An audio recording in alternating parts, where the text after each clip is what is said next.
दोस्तों, इस वीडियो में हम लोग स्लीप एपनिया के कारण शरीर पर पड़ने वाले दुष्प्रभावों के बारे में जानेंगे। रिपीटेड एराउजल्स, नींद का बार बार टूटना। जब एपनिया के दौरान ऑक्सीजन लेवल गिरती है तो दिमाग इसे खतरा मानकर नींद से माइक्रो एराउजल्स कर देता है। सांस फिर से शुरू हो जाती है, लेकिन नींद गहरी अवस्था तक नहीं पहुंच पाती है। पूरी रात में यह प्रक्रिया दर्जनों से सैकड़ों बार हो सकती है। इसके परिणाम स्वरूप नींद फ्रैगमेंटेड हो जाती है, डीप स्लीप और आरईएम स्लीप कम हो जाते हैं। दिन में ज्यादा नींद आना, ध्यान, याददाश्त और काम करने की क्षमता घटती है। इसीलिए कई मरीज कहते हैं पूरी रात सोने के बाद भी थकान रहती है। कार्बन डाइऑक्साइड का बढ़ना एक हिडन ट्रिगर।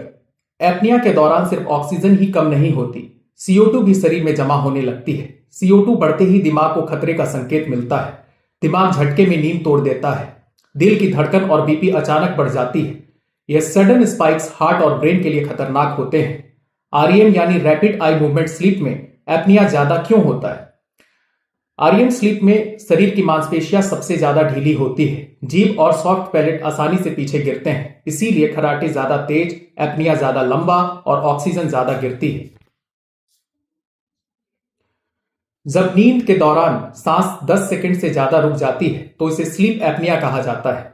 इस दौरान शरीर को पर्याप्त ऑक्सीजन नहीं मिल पाती, जिसे दिमाग एक इमरजेंसी की तरह लेता है और सिंपैथेटिक नर्वस सिस्टम एक्टिवेट हो जाता है, जिसका सीधा असर हार्ट रेट और ब्लड प्रेशर पर पड़ता है, जो बढ़ जाता है।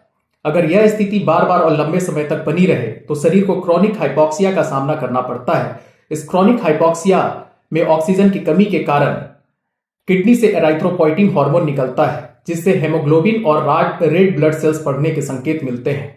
नतीजा यह होता है कि खून का हेमाटोक्रिट और विस्कोसिटी बढ़ जाती है, लेकिन खून धीरे धीरे गाढ़ा होने लगता है, जिससे हार्ट अटैक और स्ट्रोक का खतरा बढ़ जाता है।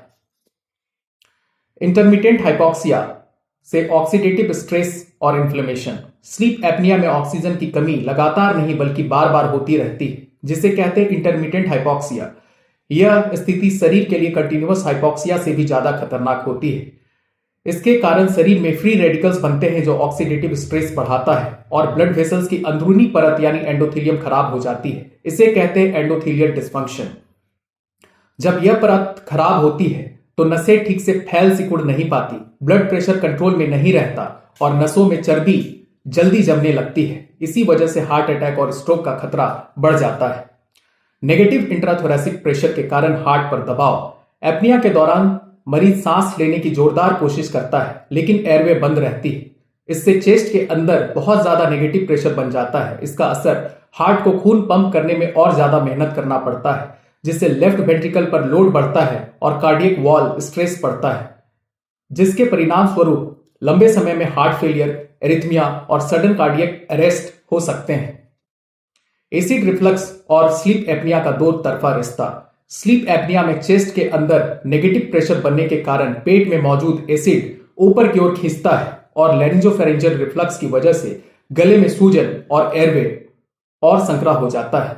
दोनों मिलकर एक विशियस साइकिल बना लेते हैं। अगले वीडियो में मैं स्लीप एपनिया की जांच एवं ENT विशेषज्ञ से परामर्श की आवश्यकता के बारे में बताऊंगा। धन्यवाद।